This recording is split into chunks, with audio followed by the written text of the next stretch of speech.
Okay, pre-calculus. Let's keep rolling here. 1.5, section 1.5, transformations of functions. So if you remember back to the first few days of the class when we were doing that function review packet, we always had like the parent function of different types of functions on there, and to show you why, because when we have different types of graphs, they're basically just a transformation of the parent function of the simplest form. So when we think about that here, what we're looking at is we're just kind of saying what is the simplest form of that function in a certain family. Okay, what's the simplest form? So that's what we have for the definition here of the parent function. It's basically the simplest form of a function in a family. Okay, so we've got a bunch of different ones, and then anytime the graph changes, it's just like a transformation of that parent function, whether it moves up or down or compresses vertically or horizontally or whatnot. So a lot to get through. We'll kind of discuss all the different types. So first, linear and polynomial parent functions. So a constant function is in the form f of x equals c, okay, where c is any real number and its graph is the horizontal line. Right? So this is, we call that a constant function. When c equals 0, we can also call it the zero function. Okay, and you can see that's the graph where it's constant. We just have a single number. There would be no variable. It'd be like y equals 6 or something like that, right?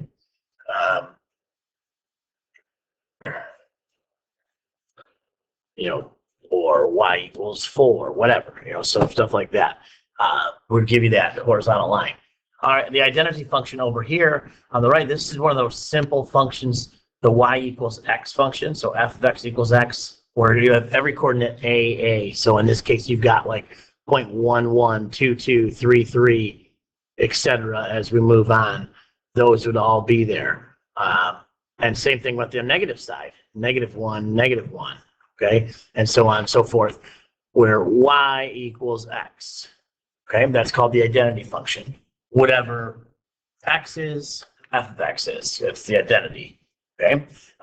Basically the same. Quadratics, we know they have the U-shaped graph here. Quadratic functions, they have U-shaped. And f of x equals x squared is that parent function. And the cubic function, this one we know from, I think, previous lessons that this is symmetric about the origin, but this is your cubed, x to the cube. This is your basic parent function. That's the simplest that function can get.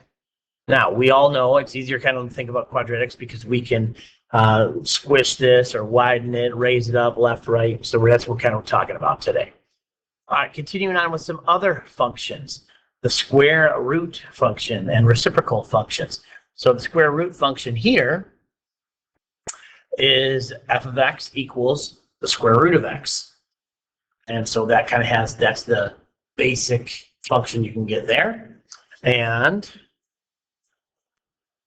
then the reciprocal is 1 over x, right? Reciprocal means you flip the fraction. So reciprocal function here is in that form, f of x equals 1 over x, and that is what that graph looks like. Okay? All right, next. Just a little fun fact so we get to absolute values. Absolute value functions, they are actually a piecewise defined function.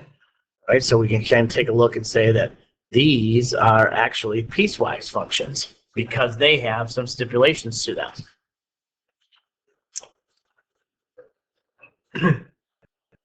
So absolute value function here is what we call this one.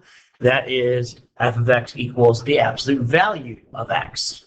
Okay, and this is like kind of V-shaped. They have a definite vertex. They have a different point there. But here's why we say it's a piecewise function, because of this area right here. You've got kind of stipulations. Negative x if x is less than 0, or the opposite of x, I should say. And then it's x if x is greater than or equal to 0. Basically saying that whatever you get in the absolute values, it turns it positive. So, because it's really absolute values is kind of like the distance from 0. And here's your parent function over here. This is the simplest form. f of x equals the absolute value of x. All right. Let's keep rolling through some other ones. All right, you can also look at one as we call these, like another name for this is a step function, okay? Because it resembles a set of stairs or a set of steps. And sometimes that happens in these graphs. And when that happens, the most common one is known as the greatest integer function. And so in this case, it's denoted as f of x equals x in brackets, but remember those brackets mean that it's going to be the greatest integer less than or equal to x, less than or equal to. So when -4, well, and it's equal to -4 here. The greatest integer is what we're talking about, right? So in this example here, -1.5 in brackets would say, well, what's the greatest integer less than or equal to x? That would be -2. And then 1/3 less than or equal to would be 0. So then we can kind of those model to step function over here. Okay, so our first practice problem today is going to be basically just let's look at the following characteristics of the parent function, f of x equals absolute value of x. So, and describe the following characteristics. So the domain, the range, intercepts, symmetry, continuity, and behavior, and intervals on which the graph is increasing or decreasing. So a lot of stuff. We're kind of looking at all of the different things. So to do that, let's go back and look at that function because we have the picture of it. The absolute value function is down here on this page right here. Okay, so we're looking at this function right here. Okay, and we can see if we're talking domain, the x values, it's going to go all the way to the left and it's going to go all the way to the right. So our domain is basically all real numbers, right? It could be anything negative and it could be anything positive. So I know that my domain could be this. So I'm going to jump kind of back and forth just to that parent function because we have a graph to do that. So when I look at that, I'm going to say my domain, and I put it in set notation, is x such that x is all reals.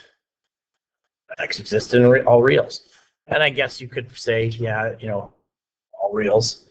Okay. My range then, if we go back to that function again, if I look at my range, okay, well, now you can see that my range going on my y values, yes, we're expanding upward. Both sides are going up towards infinity, but there's nothing down here. So my range is just going to be positive numbers.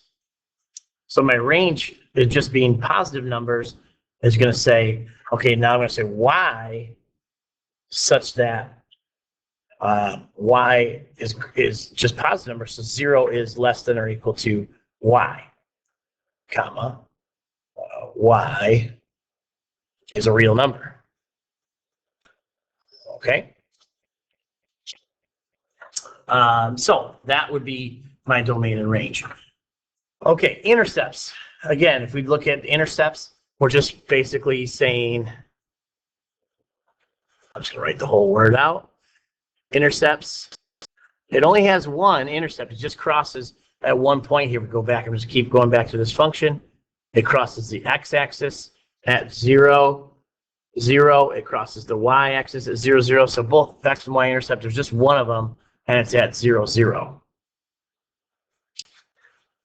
It's the only intercept it has for both x and y. Now, if it has an x-intercept or a y-intercept, you'd have to label those. Okay, the symmetry. Okay, well, if you can see that graph, right, we know it's symmetric with the y-axis. We take a look at it. I'm just keep popping back and forth. But you see the y-axis here. This is pretty symmetrical on each side. You can see that. We can judge that as well. But we can look at that. Now, remember, you can test for that as well. And we'll kind of just show that test or just talk about that test. And we've done that in previous sections. But it has symmetry. So it's symmetric with respect to the y-axis.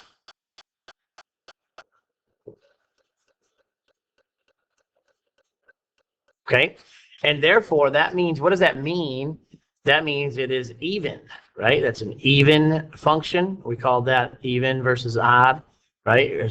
Over the origin would be odd, y-axis would be even. So we can describe that as well. We're kind of describing everything here, okay? So, and remember, there was that test we could do, and that was to say, is to make it even, is f of negative x equal to f of x, right? So if that was the case, then we knew it was even. So we kind of look at that and say, if we can't just tell by looking at the graph, we could always perform that test, okay? Continuity. Well, we can see that there's no holes, there's no gaps. And so for all values in the domain, it is continuous.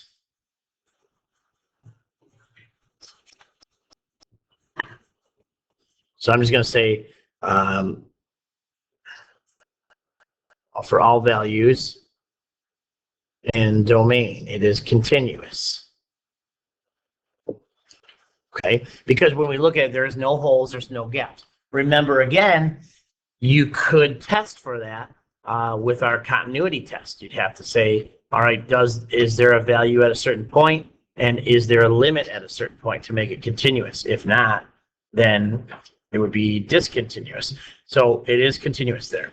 And then the last thing we talk, our last two things, we've got end behavior and then the intervals on which we're increasing or decreasing. So let's do the end behavior first, and we're doing that in terms of limits. So the end behavior here would be the limit as f of x approaches infinity.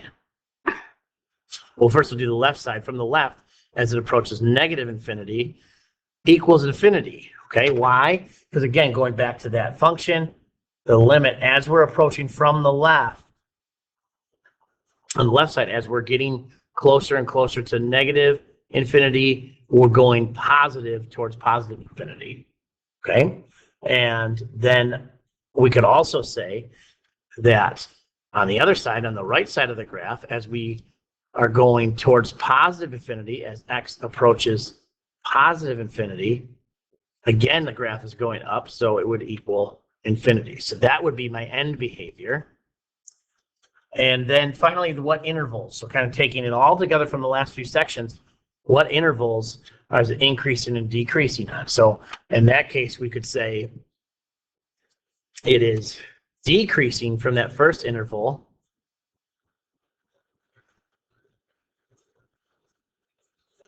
on the interval negative infinity to 0, right? I'll just show one more time there. We can tell that from negative infinity out here, it's going downwards, it's decreasing all the way to 0, and then it changes, and then it goes up, okay? And then from 0 to positive infinity, it is increasing. So we list those intervals here and say decreasing on that and increasing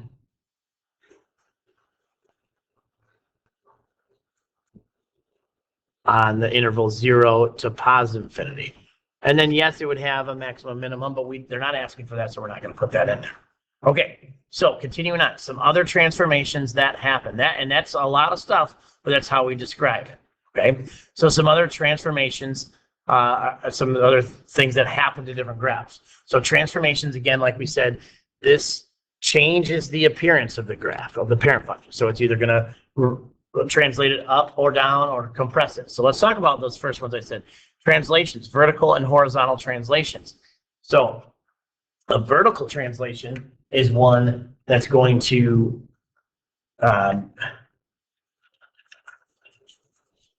change this graph, make it move up or down. And in this case, what we have is if it goes up, if k is greater than 1, so this value right here, then we're going to raise the graph up. And if k is less than 1, then it would bring it to a lower, translate it lower. So you can see the green graph raises it up, the red graph goes lower. Same thing over here with horizontal translations. We can say that if we have this part here where you've got h value is greater than 0, then it's going to move it to the right.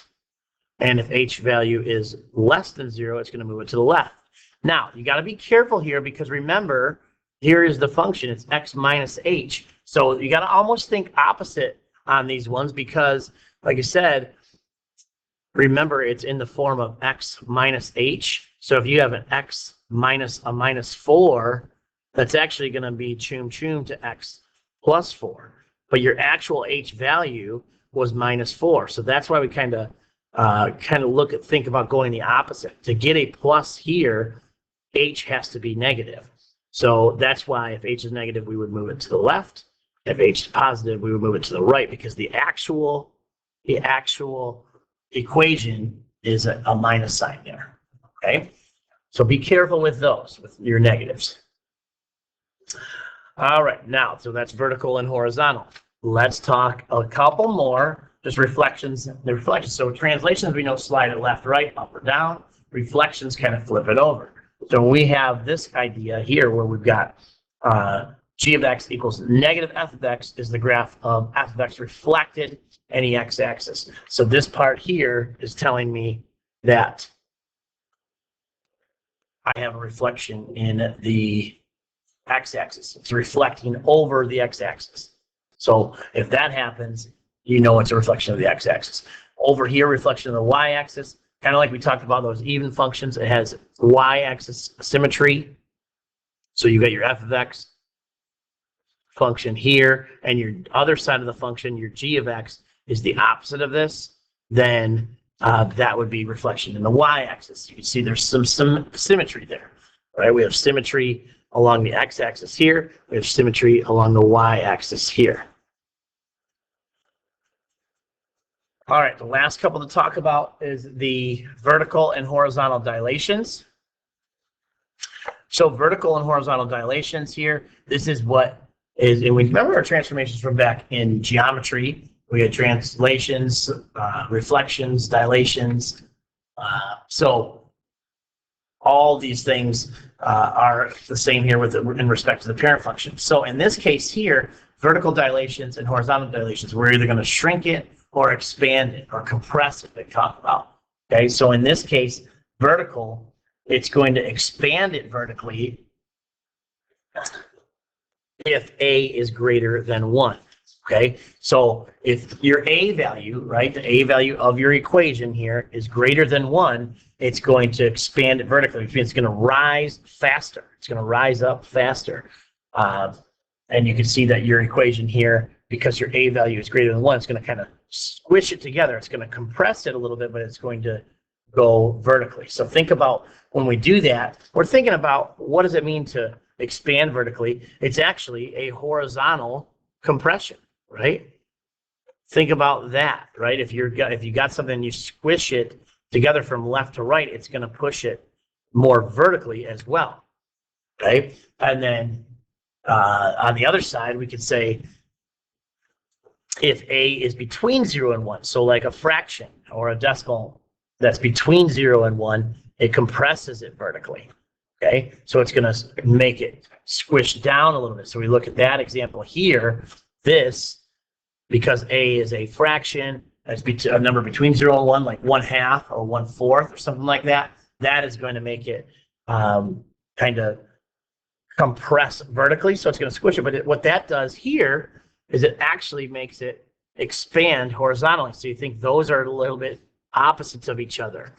Okay, but that makes sense, right? Because if you had something and you squished it together from left to right, it would make it longer up and down, right? Same thing, if you stretch something left and right in your hands, it would become shorter from top to bottom. Okay, so think about that in those. If a is greater than 1, what it's going to do, and if a is between 0 and 1. All right, and our last practice problem here, we've got this equation here that we're looking at.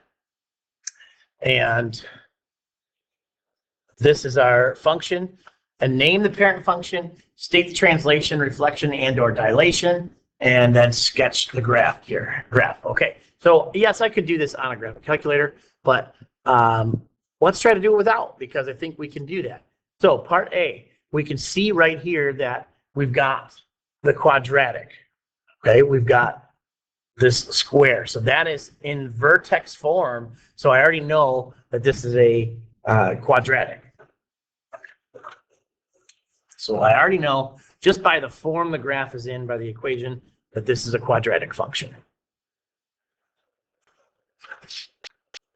And yeah, I could graph it on my graphing calculator and find that out real quick, but let's try to do it with the graph and with the algebraically with the knowledge we have. And then letter B says, state the translation, the reflection, and or the dilation, okay? So again, if I take a look at just what this is, what is the quadratic parent function? It's y equals x squared. That is the quadratic function. So, and I can name that function. So now what happened to this? Well, we definitely have some things here. We've got a -2 here, and we've got a +1 here. That's really all we have. We don't have anything in the a value. We don't have anything else. So we're just, what does that +1 do, and what does that -2 do? So we know, let's start with the -2. We know that it translates, it's going to be a translation.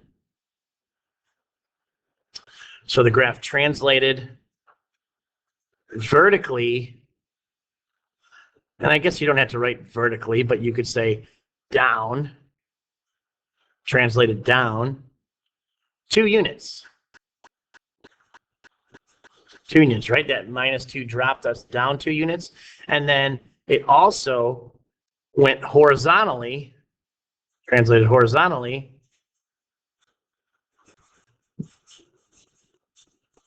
left 1 unit.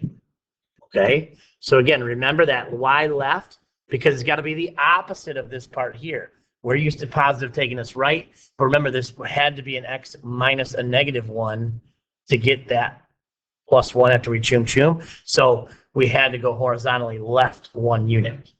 And then C graph, we're just gonna kind of see the graph here. And again, I could graph this with a graphing calculator, it'd be no problem.